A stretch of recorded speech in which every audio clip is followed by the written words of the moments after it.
Okay, so I will start now with my presentation. Today we will discuss about the mechanism of antibiotic resistance. As we all know, antibiotic stewardship is a very important part of our daily routine. बहुत ज़्यादा antibiotics का misuse हो रहा है.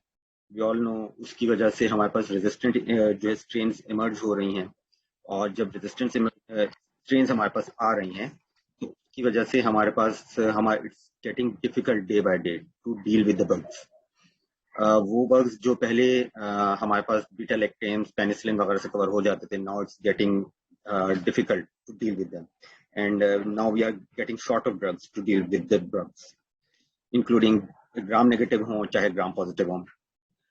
सो I will just start कि gram negative gram positive क्या होते हैं. Okay, so the medicines which are needed for the they are needed for the treatment of infections, they are losing their effect because के organisms जो हैं वो mutate कर रहे हैं. ना सिर्फ ये खुद म्यूटेट कर रहे हैं बल्कि ये अपनी जेनेटिक इंफॉर्मेशन नेक्स्ट बग्स को भी ट्रांसफर कर रहे हैं. और ये कैसे ट्रांसफर कर रहे हैं? By the transfer of the genetic information plasmids के थ्रू, जो मैं आगे स्ट्रक्चर में भी शो करूंगा. Apart of this we all know that ये जो एंटीमाइक्रोबियल रेजिस्टेंस का हमारे पास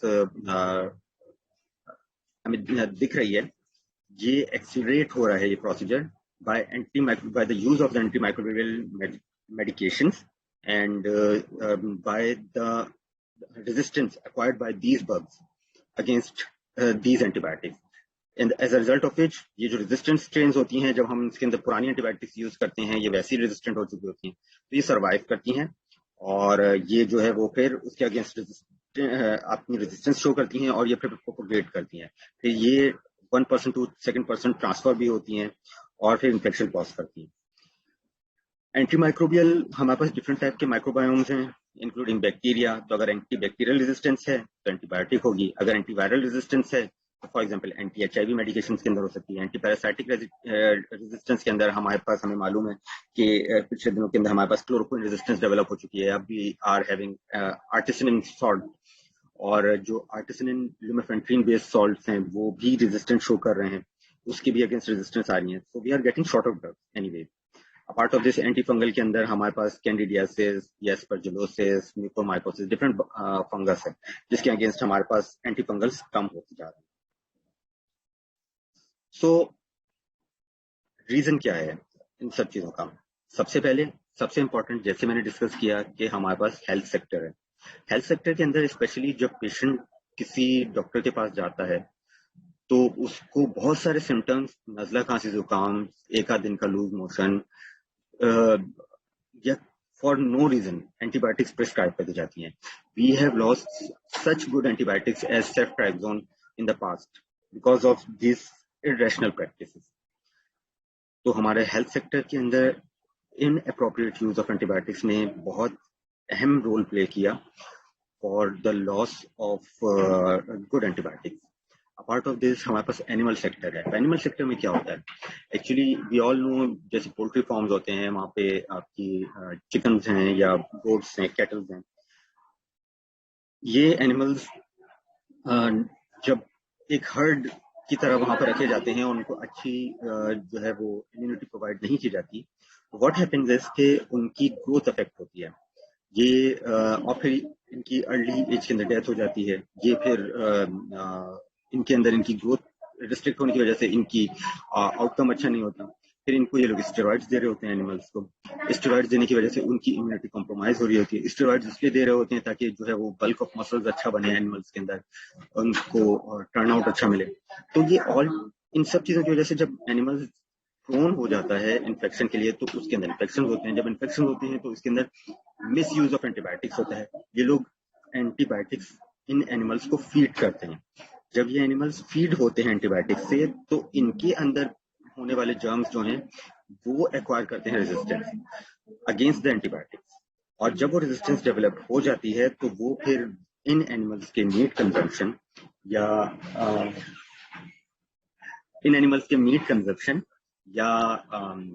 इनकी प्रोडक्ट्स की कंजम्पशन के बाद हम तक आती है, and we get in as a result of that we get infected by that. फिर हमारे पास लैक ऑफ पॉलिसीज हैं. एंटीबायोटिक्स विदाउट प्रिस्क्रिप्शन भी फार्मेसी से मिल जाती हैं. That's a very important thing. कोई भी हमारे पास लोग इम्पैक्ट होते हैं, वो अक्सर डॉक्टर्स को दिखाने के लिए इंटरेस्टेड नहीं होते हैं. They usually skip the doctor part. They went to the pharmacy right away and they get their drugs. So this is एक आया इसके अंदर कि वॉइस क्लियर नहीं है.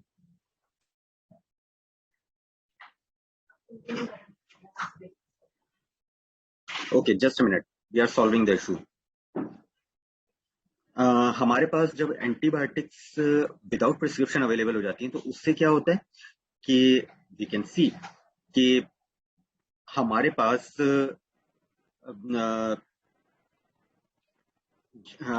फॉर नो रीजन एंटीबायोटिक्स जो है फार्मासिस्ट या इस तरह से जो क्विक्स होते हैं वो लोगों को प्रिस्क्राइब कर देते हैं, जिसकी वजह से उनका नॉर्मल फ्लोरा के ऊपर कोई ज्यादा खास इफेक्ट नहीं पड़ता, बल्कि वो रेजिस्टेंस एक्वायर कर लेता है. फिर आगे हम पढ़ेंगे कि कैसे ये रेजिस्टेंस जो है वो एक बैक्टीरिया से दूसरे बैक्टीरिया के अंदर ट्रांसफर होती है या ये प्रोपोगेट करती है, और उसकी वजह से हमारे पास फिर मास ऐसे बैक्टीरिया का आ जाता है जिसकी वजह से वो ना सिर्फ उस पर्टिकुलर पर्सन को अफेक्ट कर रहा होता है बल्कि वो अगले पर्सन को भी अफेक्ट कर रहा होता है. सो ये सारे के सारे फैक्टर्स मिलके हमारे पास एंटीबायोटिक रेजिस्टेंस क्रिएट करने के अंदर एक बहुत बड़ा पार्ट प्ले करता है. On the other hand, we have limited infection and prevention control. A part of such good hospitals जैसे कि इंडस हमारे पास प्रैक्टिस कर रहा है और हमारे पास एक प्रॉपर इन्फेक्शन कंट्रोल का डिपार्टमेंट है, but in most of the hospitals specially in the government sector we don't have infection prevention and control. For say अगर आपके पास एक पर्सन एक पर्टिकुलर डिजीज से इन्फेक्टेड है और वो एक बेड पे है, उसके बाद वो अगर किसी फॉर एग्जाम्पल मर्सा से इन्फेक्टेड है, हमारे पास इसकी केयर नहीं की जाती कि हम पेशेंट्स को उसके बराबर वाले पेशेंट तक उसकी केयर कैसे करी जाएगी. कुछ सेपरेट स्टाफ डिजिग्नेट नहीं किया जाता. इन हैंड हाइजीन के प्रॉपर मेजर्स नहीं है. हमारे पास गाउनिंग नहीं है, डोफिंग नहीं है, डोनिंग नहीं है. हमारे पास अपार्ट ऑफ दिस लोगों को पता नहीं है कि हैंड सैनिटाइजेशन के क्या क्या स्टेप्स होते हैं.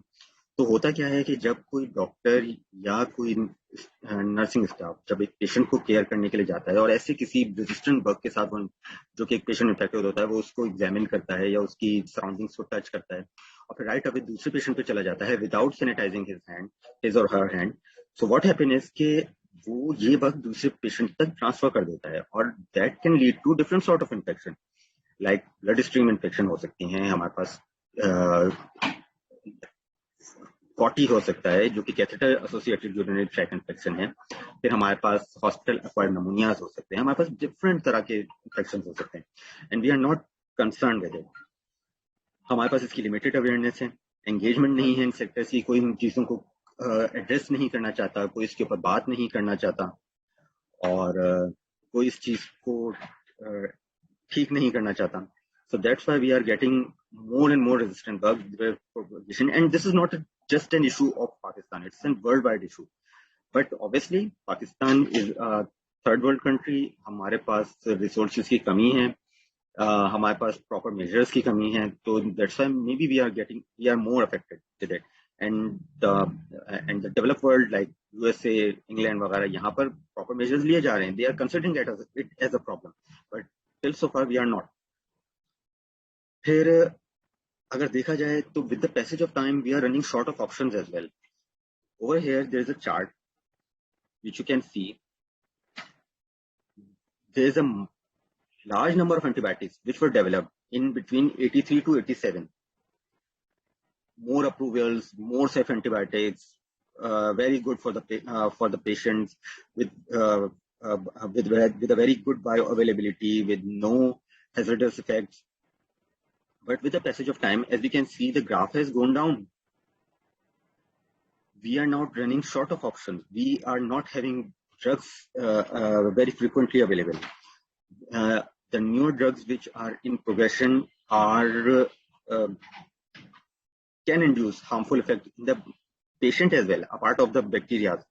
So we don't want it to happen at the expense of the patient's life. So we have we have to make use of the previous drugs actually. Here on the other hand, in Pakistan we are not having all of the drugs available. Pakistan के अंदर some of the newer drugs like daptomycin, उसके अलावा हमारे पास और भी कुछ drugs हैं, एस्ट्रियोनेम वगैरह, ये सारी ड्रग्स बाहर के ममालिक के अंदर अवेलेबल हैं, वहां पर यूज हो रही हैं, मगर हमारे पास नहीं है। टिल सो फार हमारे पास जो पाकिस्तान ड्रग रेगुलेशन अथॉरिटी है, they are saying no voice, no voice. ठीक है, सो हमारे पास जैसे एस्ट्रियोनेम है या डेप्टोमाइसिन या और दीगर क्लासेस ऑफ एंटीबायोटिक्स हैं, वो हमारे पास अवेलेबल नहीं है फ्रिक्वेंटली। और इसका बड़ा रीजन ये है कि हमारे पास पाकिस्तान ड्रग रेगुलेशन अथॉरिटी जो है, उसकी ड्रैप जो हमारी है, उनकी तरफ से अप्रूवल नहीं है टिल सो फार। फिर these are very expensive drugs, so we have to make use of the previous antibiotics and we have to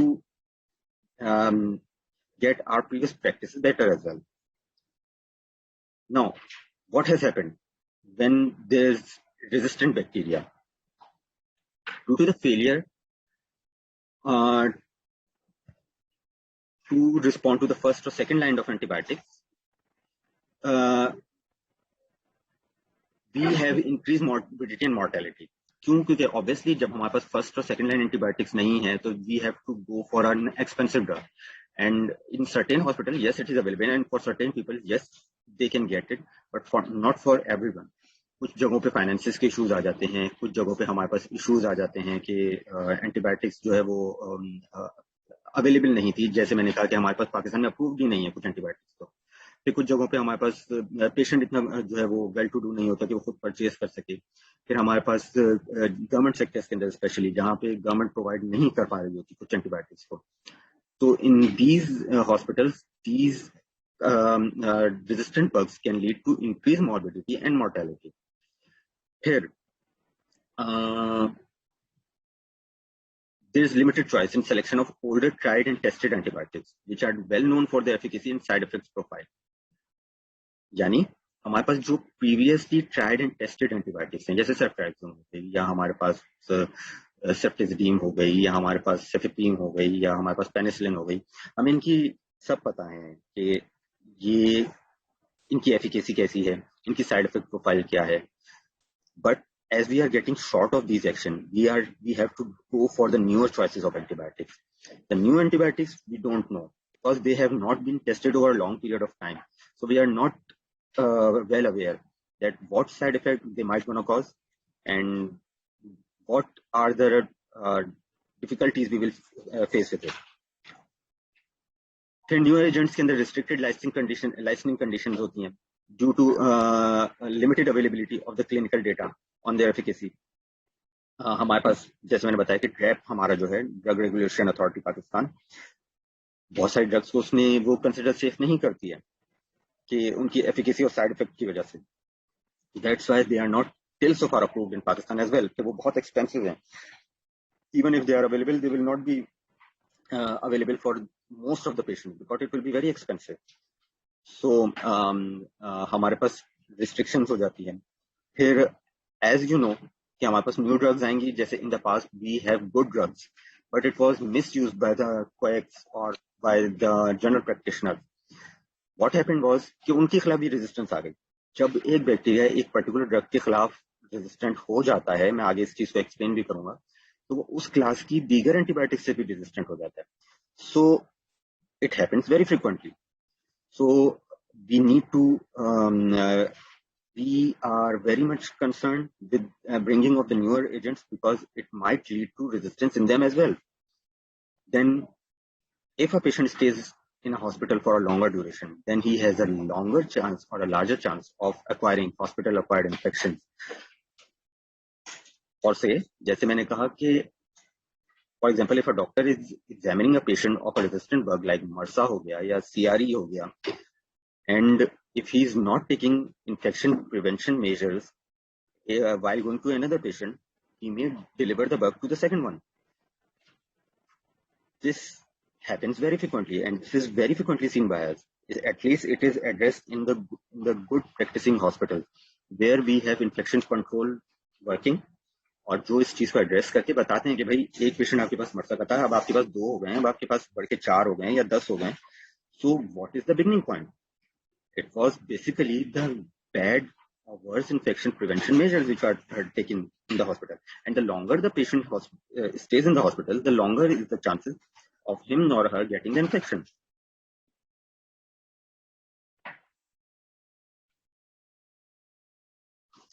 Then we have the cost of the new expensive antibiotics, as I said, is more. The isolation precautions are not taken. Cost, if a patient is acquiring new infection, we have to go for further investigation, a lot of investigation. Even एक CBC जो है वो आपका 600 to 700 rupees cost करता है. This is just a single CBC. And if I'm dealing with an infection, I have to watch the TLC, I have to watch the platelet count, I have to watch the infection of the patient. I have to get the blood cultures done afterwards. I have to get some other tests like creatinine, like LFTs, like CRP, multiple tests. So what will happen? Obviously, ये cost है. या तो patient इसको उठाएगा या hospital उठाएगा. In either way, it's bad. So we have to pay attention to the issue of antibiotic-resistant bacteria.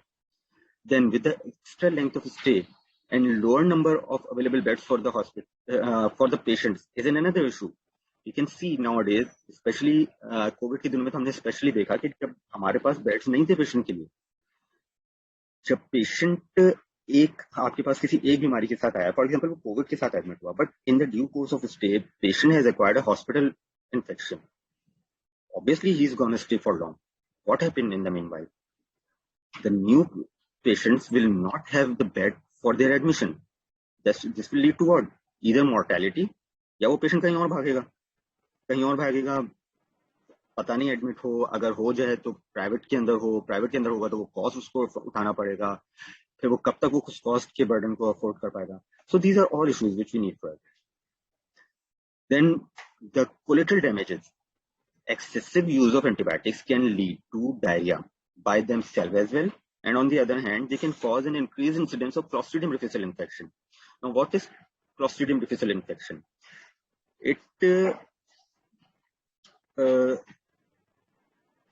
This Clostridium difficile infection is actually an infection which occurs because जो हमारा normal flora होता है वो deplete हो जाता है. जब normal flora deplete हो जाता है तो Clostridium difficile जो कि एक ऐसा बैक्टीरिया है which is not get destroyed by the stomach pH, जो कि acidic pH होती है, that leads to infection of the intestine and that leads to diarrhea.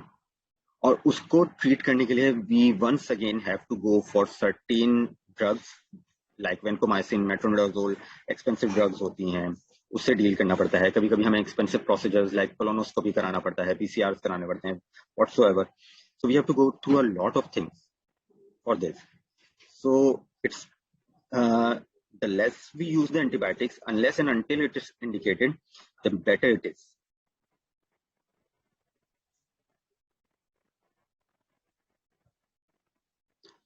Now there are few mechanisms of antibiotic resistance which I am going to discuss today, including enzyme-based antimicrobial inactivation, alteration of the antimicrobial targets, protection of antimicrobial targets, active efflux pumps of the antimicrobial agents, and reduction of antimicrobial permeability into the bacterial cells.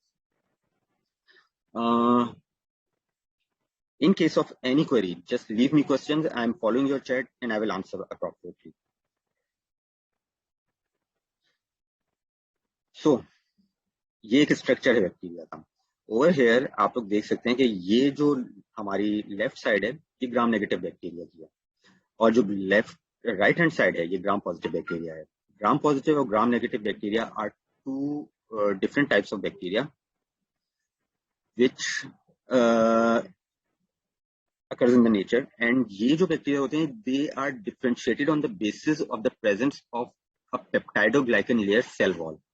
आप यहाँ पे देख रहे हैं ये जो नजर आ रहा है हमें, ये पेप्टाइडोग्लाइकन लेयर की सेल वॉल है उनकी, जो कि डिफ्रेंशिएट करती है gram positive gram negative bacteria के अंदर। ग्राम नेगेटिव बैक्टीरिया के अंदर पेप्टाइडोग्लाइकन लेयर की जो सेल वॉल होती है वो प्रेजेंट तो होती है, but it is very thin and it is surrounded outer side by a lipopolysaccharide layer, जो हम यहाँ पर देख रहे हैं।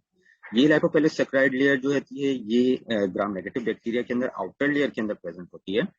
बीच में छोटी थिन सी पेप्टाइडोग्लाइकन लेयर है। Then there is this lipopolysaccharide layer जो कि सेल मेम्ब्रेन इनकी है inside, followed by intracellular structures जो हमें यहाँ पर नजर आ रहा है। But in case of gram-positive bacteria, there is a thick peptidoglycan layer जो हम देख रहे हैं, very thick peptidoglycan layer, which gives gram-positive bacteria its integrity, its structure। ठीक है, अब इस पिक्चर के अंदर हमें बहुत सारे स्ट्रक्चर्स नजर आ रहे हैं। यहाँ पर हमें राइबोसोम नजर आ रहा है, ये हम आगे थोड़ा सा इसको बड़ा करके भी देखेंगे, अच्छे से समझेंगे। फिर हमारे पास ये इसका डीएनए स्ट्रक्चर है। ओवर हेयर हमारे पास ये इफ्लक्स पंप्स हैं। इफ्लक्स पंप्स के रोल हम लोग बाद में स्टडी करेंगे, मगर एक शॉर्ट सा भी आप लोगों को बता दूं कि इफ्लक्स पंप्स जो होते हैं एक्चुअली ये वो पंप्स होते हैं जो बैक्टीरिया को के लिए एनएस का काम करते हैं। आप ये समझ लीजिए, they just propel out all of the waste from the bacteria, all of the undesired things from the intracellular structure, and they just propel it out. So gram negative gram positive दोनों bacteria के अंदर ये हमारे पास porin like structure मौजूद, porin structures efflux pumps मौजूद होते हैं जो इनको इजेक्ट कर देते हैं। Over here we have this porin. Porin जो होते हैं ये ग्राम पॉजिटिव ग्राम नेगेटिव दोनों बैक्टीरिया के अंदर होते हैं, मगर पोरिन का जो काम होता है वो ये होता है कि पोरिन वाटर सॉल्युबल कंटेंट्स को अंदर लेने में हेल्प करते हैं, जिसकी वजह से होता ये है कि ये उनके माउथ के तौर पर एक्ट करते हैं जो भी चीजें, क्योंकि हमारे पास मैंने अभी आपको बताया ग्राम नेगेटिव बैक्टीरिया के अंदर स्पेशली हमारी जो आउटर लेयर है वो लाइपोपॉलीसेकेराइड लेयर है, जो लिपिड लेयर है, की वजह से सिर्फ लिपिड सॉल्युबल कंटेंट्स जो है वो इनसाइड मूव कर सकते हैं। सो व्हाट हैपन इज कि जब हमारे पास वाटर सॉल्युबल कोई कंटेंट होते हैं, माइक्रोन्यूट्रिएंट्स हो गए या आयंस हो गए, when they have to move in, then they have to go through the porine channel to be taken in, otherwise they cannot be taken in। इनके आयनिक चार्जेस होते हैं, ये this is how they are taken in inside। And so in this picture we can also see a few of the mechanism, जैसे enzymatic modification of antibiotics by group transfer or by redox procedure। Simple is that कि जो आपकी antibiotics होती हैं वो damage हो जाती हैं बाय सर्टेन मेथड्स। मैं अभी इसको आगे और अच्छे तरीके से एक्सप्लेन करूंगा। एंटीबायोटिक्स जब आप किसी पेशेंट को देते हैं, उन एंटीबायोटिक्स से खास केमिकल स्ट्रक्चर होता है। वो केमिकल स्ट्रक्चर हमारे पास वेरी इंपॉर्टेंट होता है कि it's very important to get its function done.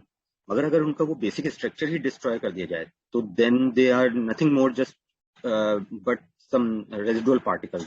They will not fulfill their function, and that's how they will remain within the body। they may remain within the bacteria, but they are not functional। so कुछ enzymes होते हैं जो ये काम करते हैं और antibiotics को डिस्ट्रॉय कर देते हैं। So this is one method of resistance. Then there is second method कि एंटीबायोटिक्स जहां पर एक्ट करती हैं, जिन टारगेट्स के ऊपर जाके एक्ट करती हैं, वो टारगेट्स डैमेज अपने आप को चेंज कर लें या अपने आप को मॉडिफाई कर लें, जिसकी वजह से एंटीबायोटिक्स या तो उन पर अटैच ही ना हो पाए, या अगर अटैच हो भी जाए तो अपना काम ना कर पाए। देन एंटीबायोटिक्स अगर उसको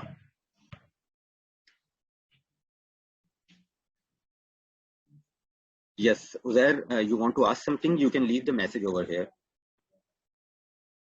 I'm following the messages।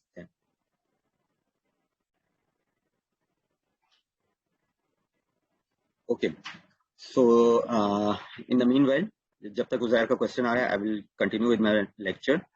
सो अगर रिड्यूस परमेबिलिटी हो, अगर if any antibiotic has to act with in the cell, like ribosome से जाके एक्ट करना है या न्यूक्लियोसोम्स पे जाके एक्ट करना है, तो अगर वो वहां तक पहुंचेगी नहीं, रिड्यूस परमेबिलिटी उसकी नहीं होगी, तो it may never be able to function to its full extent और to its any extent at all.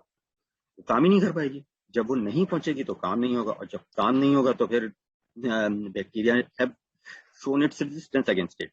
then जैसे मैंने कहा कि इनके अंदर इफ्लक्स पम्प्स होते हैं. Efflux pumps are the NSS of the bacteria. They will just push out the all undesired things from the bacteria, from within bacteria, and that's how they will move out. They will not cause its harmful effect, and that's how bacteria develop resistance.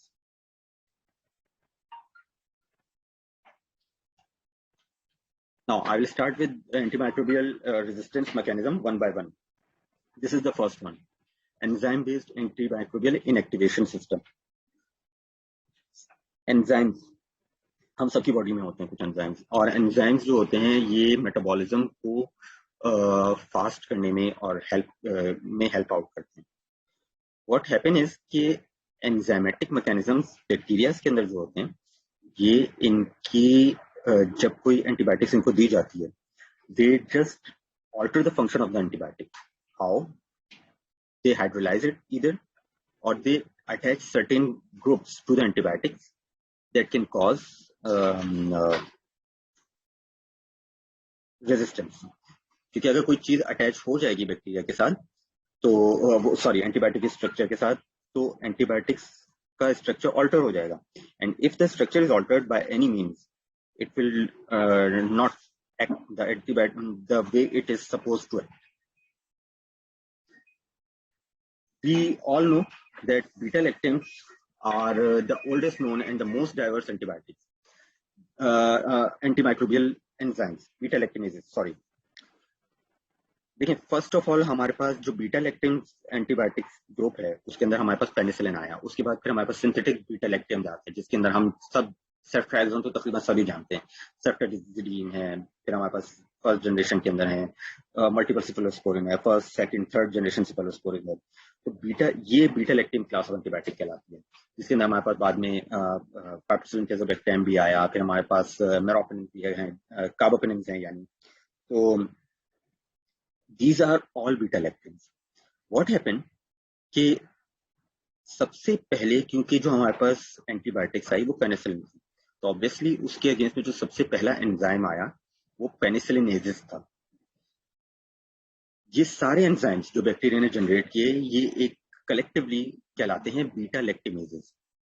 ये सबसे oldest है, most diverse हैं, और they are having antimicrobial degrading activity जो कि beta lactam ring of the antibiotic को damage करती है और उसको इनइफेक्टिव कर लेती है. अब अगर आप इस पिक्चर को देखें, मेरे पास यहाँ पर दो है आपको नजर आ रही है, एक पेनिसिलिन और एक सिफेलोस्पोरिन. हमारे पास दोनों में बीटा-लैक्टम रिंग है क्योंकि दोनों बीटा-लैक्टम एंटीबायोटिक्स हैं. अगर इनका स्ट्रक्चर थोड़ा चेंज होता है ऑब्वियसली. व्हाट हैपन कि जब बीटा-लैक्टमेजेस इन पे एक्ट करते हैं तो वो इसमें से बीटा-लैक्टम रिंग्स का CO2 कार्बन डाइऑक्साइड स्ट्रक्चर को रिमूव कर देते हैं, and then we have this structure. हमारे पास ये इंपॉर्टेंट बीटा-लैक्टम रिंग जो थी ये वाली रिमूव हो गई. जब वो रिमूव हो गई तो रिमेनिंग स्ट्रक्चर ये बचा और ये इनएक्टिव है. This is of no use, this is inactive. So this is how the antibiotics stop working. The more you expose a bug to these and to antibiotics, what happens is they will acquire such abilities that they can just destroy the ring of the antibiotics. And then what happens कि वो जो हमारे पास remaining metabolites बचते हैं वो inactive होते हैं. We sometimes think कि हम तो एंटीबायोटिक ले रहे हैं, पेशेंट रिस्पॉन्ड नहीं कर रहा, but this is the main reason. हमारे पास जो अब हम देखते हैं, we are all very well aware कि हमारे पास सैल्मोनेला टाइफी जो है अब XDR है, extensive drug resistant, and this is all because we have used antibiotics so irrationally in the past. Then now we are short of antibiotics in this regard. We are having extensive drug resistant salmonella, and if resistance is developed against these remaining options like azithromycin या carbapenem जो हमारे पास है, then we are left with no option. So we must be very cautious in prescribing the drugs unless it is highly indicated or unless it is highly suggested. Now bacteria के अंदर एक और mechanism भी होता है, वो ये mechanism होता है कि ये अपने स्ट्रक्चर के अंदर जब किसी के खिलाफ एंटीबायोटिक्स के खिलाफ रेजिस्टेंस जनरेट करते हैं, ऐसे एंजाइम्स प्रोड्यूस करना शुरू कर रहे हैं, या जो भी मैकेनिज्म है, ये अपने अंदर अपनी जीन्स के अंदर कुछ ऑल्ट्रेशन करते हैं, और इनकी जीन्स के कुछ पार्टिकल्स होते हैं जो इनके डीएनए स्ट्रक्चर के पार्टिकल्स होते हैं, जो कि इनकी बेसिक डीएनए स्ट्रक्चर से बाद में सेपरेट हो जाते हैं, और ये आगे जो है वो डिलीवर हो सकते हैं। अब ये जो इनके जेनेटिक स्ट्रक्चर के पार्टिकल्स हैं, ये पार्टिकल्स आगे इनकी यानी सेम बैक्टीरिया की जो मल्टीप्लाई करेगा, उसकी जो आप ये समझ लीजिए जो उसके बच्चे होंगे, ये समझ लीजिए आम जबान के अंदर, या जो इसकी मल्टीप्लिकेशन के बाद न्यू बैक्टीरिया सेम बन रहे हैं, ये उसके अंदर भी जा सकते हैं। मगर कभी कभी ऐसा भी होता है कि ये क्रॉस चले जाते हैं, यानी फॉर एग्जाम्पल एक very well known antibiotic resistance का mechanism which we know of is a resistance which is acquired by enterococcus, and that causes cross resistance, that delivers the cross resistance in vancomycin, in staph aureus. होता क्या है कि entero जब हम किसी भी patient को फॉर एग्जाम्पल वेंकोमाइसिन एडवाइस करते हैं, vancomycin is against staph aureus actually usually. What happens कि एंटेरोकोकस तो हम सबके अंदर मौजूद है, it's a part of a normal flora, it is present within our body, but when vancomycin is given to a patient, especially when it is not indicated, and especially if it is given for an for a not an appropriate duration, so what happens कि enterococcus के अंदर एक ability होती है कि vancomycin के against में अपनी रेजिस्टेंस डेवलप कर लेता है। ये वेंकोमाइसिन के अगेंस्ट में जो ये रेजिस्टेंस डेवलप करता है, ऐसे एंटेरोकोकस को हम VRE कहते हैं, वेंकोमाइसिन रेजिस्टेंट एंटेरोकोकस।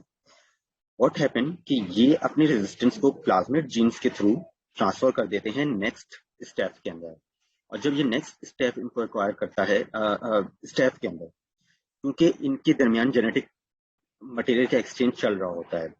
अब एंटेरोकोकस अलग है, स्टेफ अलग है, मगर जब इनके दरमियान जेनेटिक मटेरियल का एक्सचेंज होता है तो स्टेफ ऑरियस उस जेनेटिक मटेरियल को अपने डीएनए स्ट्रक्चर के साथ इनकॉर्पोरेट करता है, एंड इन टर्न अपने आप को वेंकोमाइसिन रेजिस्टेंट बना लेता है। सो this is a very important one of the mechanism of cross resistance. तो ये जेनेटिक एक्सचेंज मैकेनिज्म भी हो रहा होता है। Then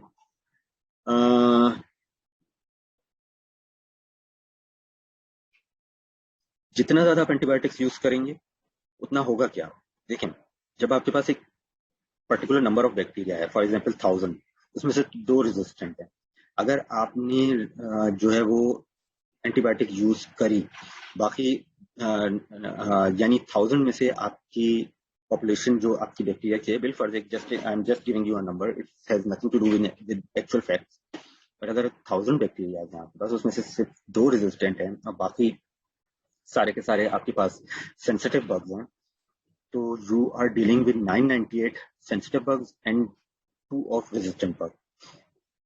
If these are the bacteria, if present in a body and they don't need any antibiotics to be used, but you by any means you have used antibiotics, what happened कि वो जो आपके पास resistant bacteria, जो sensitive bacteria थे, वो तो आपने अपनी sensitive antibiotics से kill कर दी, और जो resistant bacteria थे, they are not getting killed, and if they are not getting killed, now these 2 bacteria which have left remained, they will propagate, they will multiply, and they will multiply, increase in number, and then later on अब जो infection होगा, it will be caused by the resistant bug rather than the sensitive one. So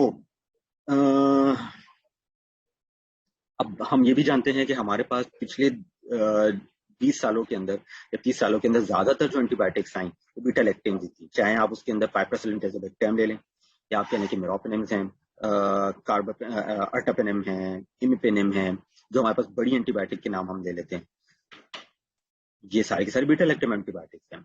अब एक bacteria जो एक beta lactam से लड़ने के लिए अपने आप को, अपने जेनेटिक स्ट्रक्चर को ऑल्टर कर चुका है, he has the full strength to deal with the next beta lactam antibiotic as well.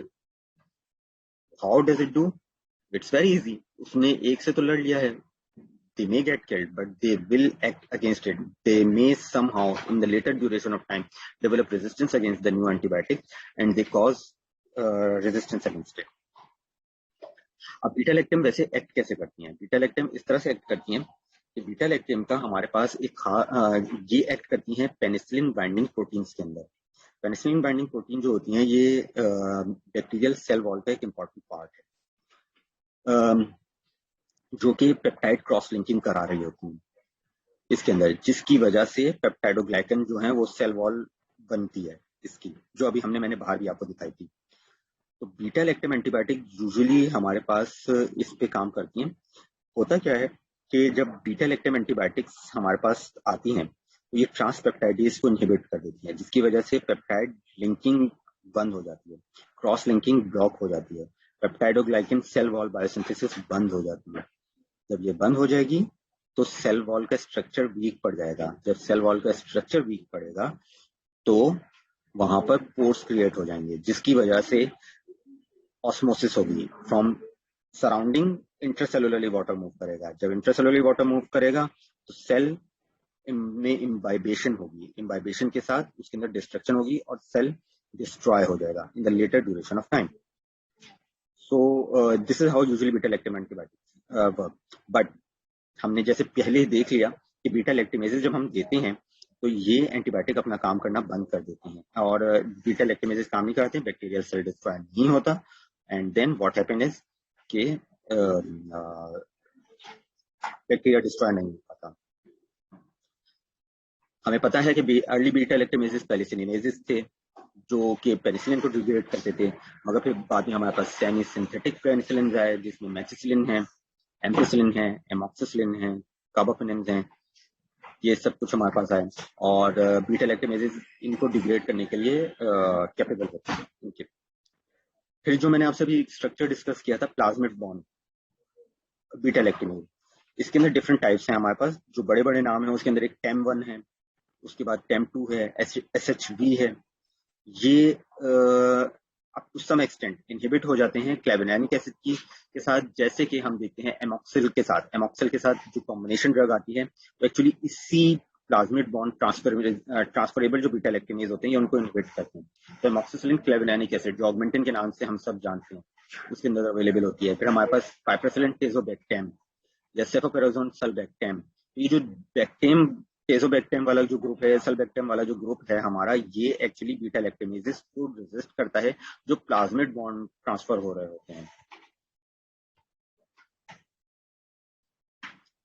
सो ये हमारे पास इसको इनहिबिट करता है। और मैं दोबारा रिपीट कर दूंगा, शायद कुछ लोगों को आवाज ना आई हो, शायद वॉइस मेरी ब्रेक हुई थी। हमारे पास कुछ बीटा लैक्टमेजेस की जीन्स प्लाज्मिड के जरिए ट्रांसफर होती है। प्लाज्मिड जेनेटिकल स्ट्रक्चर्स हैं जो कि डीएनए के आउटसाइड होते हैं, और ये या तो बैक्टीरियल ऑफस्प्रिंग्स को ट्रांसफर होते हैं या फिर ये बैक्टीरिया की एक टाइप से दूसरी टाइप के अंदर चले जाते हैं, जिसमें जेनेटिक एक्सचेंज हो रहा होता है। उसमें मैंने एग्जांपल भी दी अभी इसके अंदर। डिफरेंट टाइप्स ऑफ प्लाज्मिड बॉन्ड ट्रांसफरेबल बीटा लैक्टमेजेस के बारे में हम जानते हैं, जिसमें बड़े नाम TEM1 है, TEM2 है या SHB है। ये इनहिबिट करने के लिए हम कुछ ऑप्शंस यूज कर रहे हैं जो कि टिल सो फार इफेक्टिव है, जिसके अंदर हमारे पास ऑगमेंटिन है जो कि क्लेवेनिक एसिड के अंदर एमॉक्सिसिलिन कॉम्बिनेशन होता है, ये बीटा वेक्टर लैक्टमेजेस को रिस्ट्रिक्ट करता है। अपार्ट ऑफ दिस हमारे पास पाइपरसिलिन टेजोबैक्टेम है, सेफोपेराजोन सल्बैक्टेम। इंपॉर्टेंट बात ये है इन सब के अंदर कि we are now seeing resistance to these drugs as well. So there is a vast mechanism of getting resistance, and it can be overcome by limited and restricted use of antibiotics.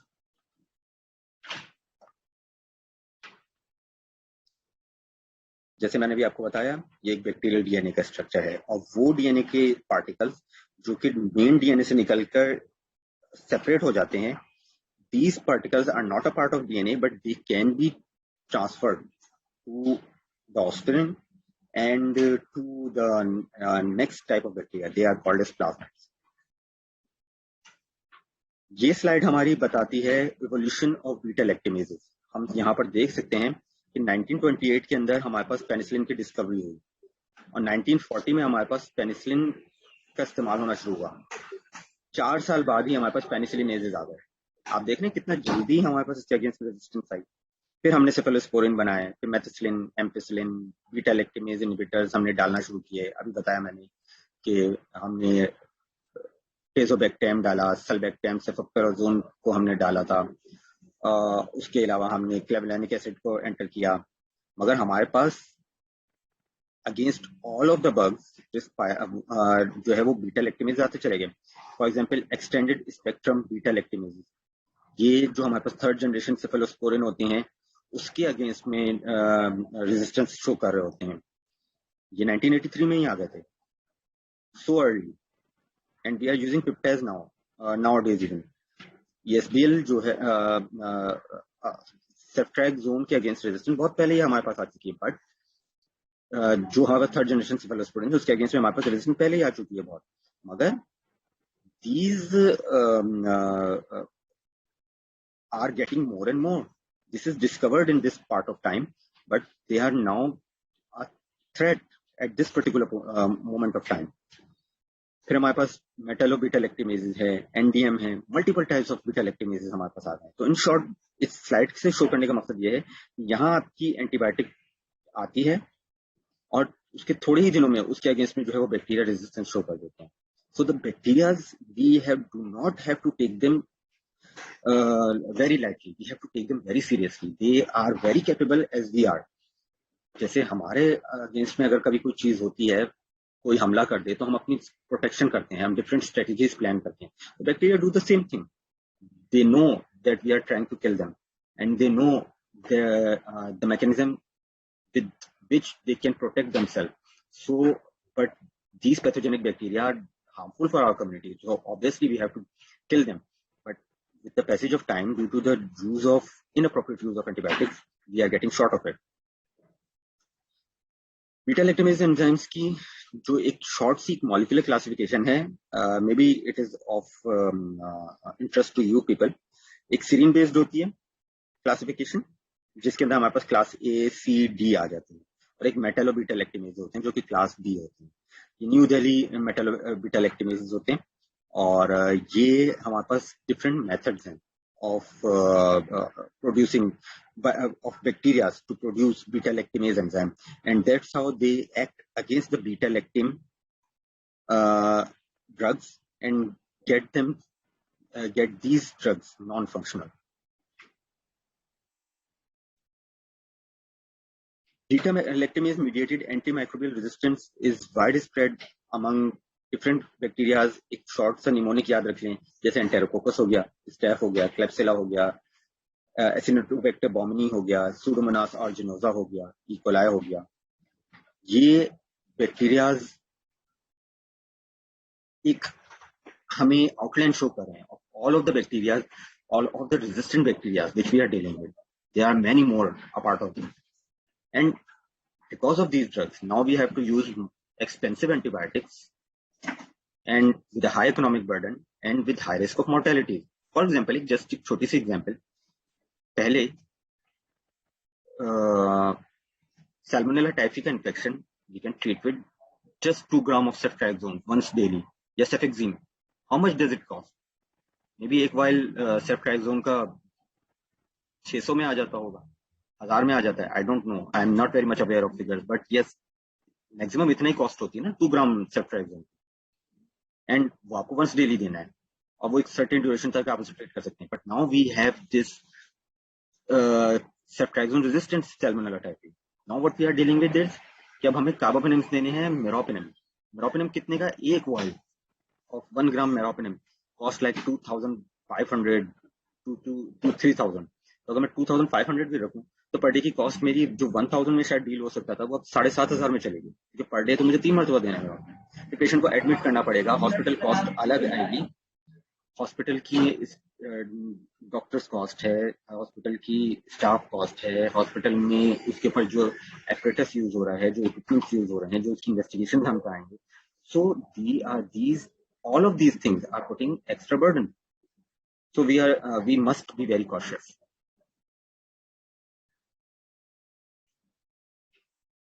Okay. अब जैसे मैंने बताया, ये जो सारा mechanism था beta लैक्टोमेसेस वाला था, ये हाइड्रोलिसिस मैकेनिज्म था। यही हाइड्रोलिसिस मैकेनिज्म रेजिस्टेंस क्रिएट करता है अगेंस्ट मैक्रोलाइड्स, जैसे कि एजिथ्रोमाइसिन हो गया, क्लेरिथ्रोमाइसिन हो गया, जो दीगर क्लासेस ऑफ एंटीबायोटिक्स हैं अपार्ट ऑफ बीटा लैक्टिन, क्योंकि बीटा लैक्टिन अदर क्लास है और आपकी जो मैक्रोलाइड्स हैं या हमारे पास क्विनोलोन्स हैं, ये अलग क्लास ऑफ एंटीबायोटिक्स हैं। तो ये मैक्रोलाइड्स के अंदर भी काम सेम तरीके से कर रहा होता है, रैफेम्पिसिन में भी कर रहा होता है, फॉस्फोमाइसिन एक ग्रुप है उसके अंदर कर रहा होता है। बहुत सारे एंटेरोबैक्टीरिएशी, ये specific group of gram negative bacteria होते हैं, जिसके अंदर हमारे पास इकोलाई आ जाता है, सैल्मोनेला टाइफी आ जाता है, कंपाइलोबैक्टर चेजुनाई वगैरह बहुत सारे आ जाते हैं, शिगेला वगैरह है। ये प्लाज्मिड एन्कोडेड ईस्ट्रेजेस जैसे ERE या EREB को ट्रांसफर करता है, जो कि हाइड्रोलाइज कर देता है इनके स्ट्रक्चरल रिंग्स को, मैक्रोलाइड्स की मैक्रोलेटून रिंग्स को, और फिर व्हाट हैपन, सेम इफेक्ट के हमारे पास जो मैक्रोलाइड्स होते हैं वो इफेक्टिव हो जाते हैं, क्योंकि उनका हमारे पास उनका जो स्ट्रक्चर है वो डिरेंज हो जाता है। जब स्ट्रक्चर डिरेंज हो जाएगा तो then they are not acting anymore. फिर जब मैक्रोलाइड एंटीबायोटिक्स का स्ट्रक्चर ऑल्टर हो जाएगा तो ये अपने प्रेफरेबल साइट्स के भी बाइंड नहीं करेंगी। मैक्रोलाइड यूजुअली इंट्रासेलुलरली मूव करने के बाद राइबोसोम के साथ अटैच करती हैं, और राइबोसोम के साथ अटैच करने के बाद ही ये एक्ट करती हैं।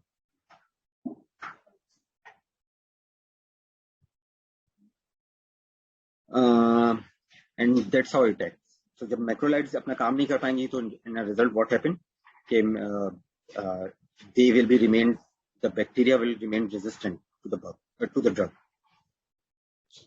They are simple. No.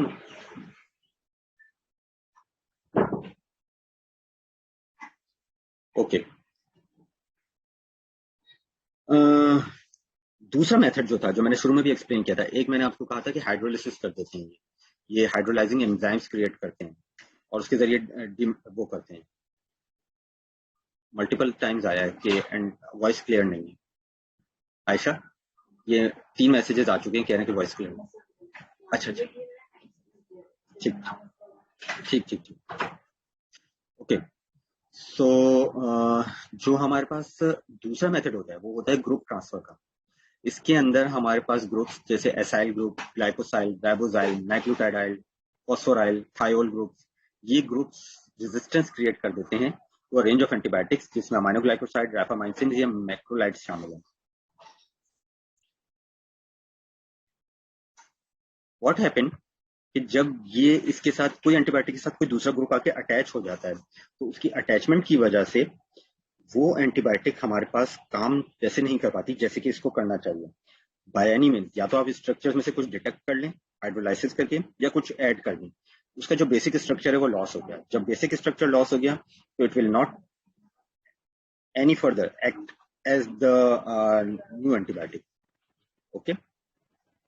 सो इसके अंदर जो हमारे पास अमाइनोग्लाइकोसाइड मॉडिफाइंग एंजाइम्स जो आते हैं, इसके अंदर हमारे पास एनएसिटाइल ट्रांसफरेजेस हैं, ओ एडेनाइल ट्रांसफरेजेस हैं, ओ फॉस्फोट्रांसफरेजेस हैं। ये ट्रांसफरेजेस एंजाइम्स ऐड कर देते हैं एसाइल ग्रुप को, ग्लाइकोसाइल, XYZ, मल्टीपल ग्रुप्स को विद इन द अमाइनोग्लाइकोसाइड यानी कि जेंटामाइसिन या अमीकासिन।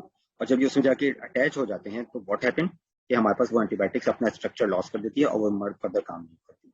और जो मॉडिफाइड एंटीबायोटिक होती है वो फिर अपने राइबोसोमल स्ट्रक्चर्स के साथ अटैच नहीं कर पाती।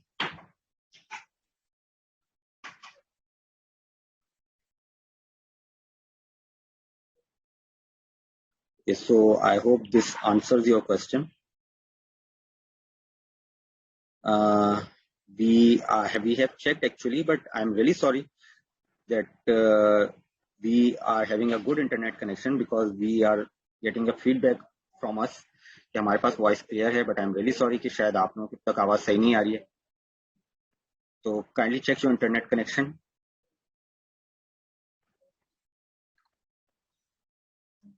अब दूसरा मेथड आ जाता है हमारे पास। हमारे पास दूसरा मेथड है alteration of the antimicrobial targets. Drug targets alter हो सकते हैं, जिसकी वजह से ड्रग अपने स्ट्रक्चर पे बाइंड नहीं करेगी और रेजिस्टेंस हो जाएगी। Classic example is of such targets is पेप्टाइडोग्लाइकिन। पेप्टाइडोग्लाइकिन जो अभी हमने देखा, ये सेल वॉल का स्ट्रक्चर है, दोनों के अंदर प्रेजेंट होता है, ग्राम पॉजिटिव हो या ग्राम नेगेटिव हो। मगर ग्राम पॉजिटिव के अंदर वेरी थिक स्ट्रक्चर होता है सेल वॉल का, जबकि जो ग्राम नेगेटिव होते हैं उसके अंदर एक थिन स्ट्रक्चर होता है, but still it's a part of both. Peptidoglycan जो होता है ये इसकी ग्रोथ के अंदर, survival of many bacterial species के अंदर अपना रोल प्रेजेंट करता है। और ये कैसा केमिकल स्ट्रक्चर होता है,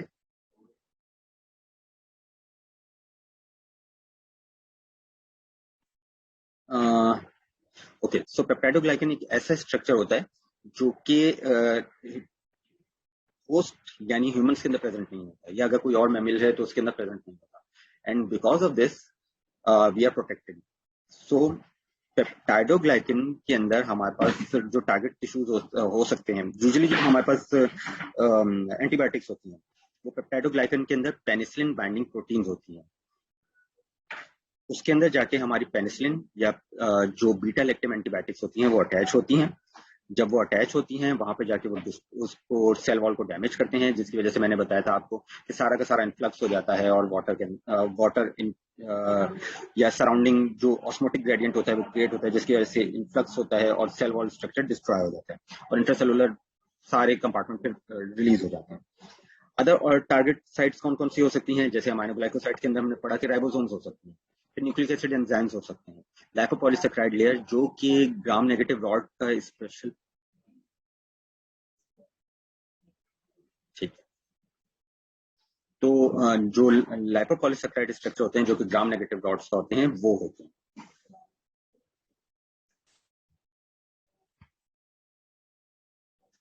हम यहाँ पर देख सकते हैं we have all of the mechanism of this antibiotic resistance. For say, if a key is supposed to go in a particular keyhole, and if the structure of the keyhole is changed, or if we try to insert it in another keyhole, it will never open the lock. We all know. So, अगर antibiotics का structure ऐसा है और ये इस की whole के अंदर जाके बैठेगा एग्जैक्टली अपना काम करने के लिए, मगर मैं इसका स्ट्रक्चर चेंज कर दूं, ये उसमें सही से नहीं बैठेगा, तो सही से नहीं बैठेगा तो अपना काम ही नहीं करेगा। सो this is how it happens कि अपने टारगेट साइट को ही ऑल्टर कर देते हैं बैक्टीरिया।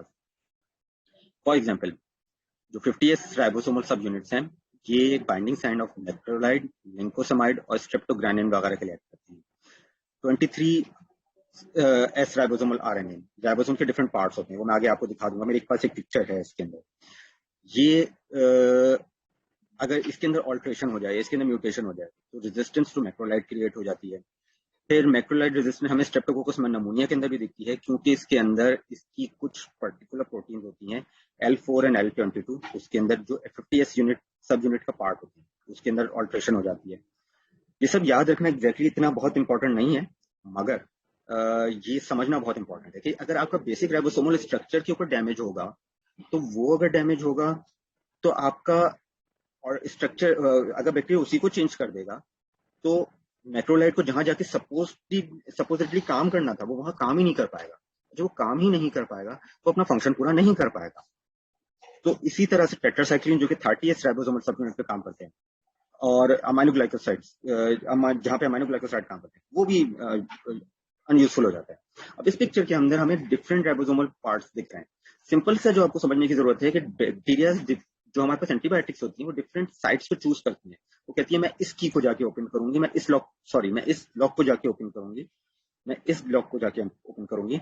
मगर अगर बैक्टीरिया चालाकी बरते और इस लॉक की सीक्वेंस को ही चेंज कर दे, तो वो एंटीबायोटिक्स इन पर्टिकुलर लॉक्स जिसके अगेंस्ट में उनको तैयार किया गया था वो वहां जाके काम नहीं कर पाती।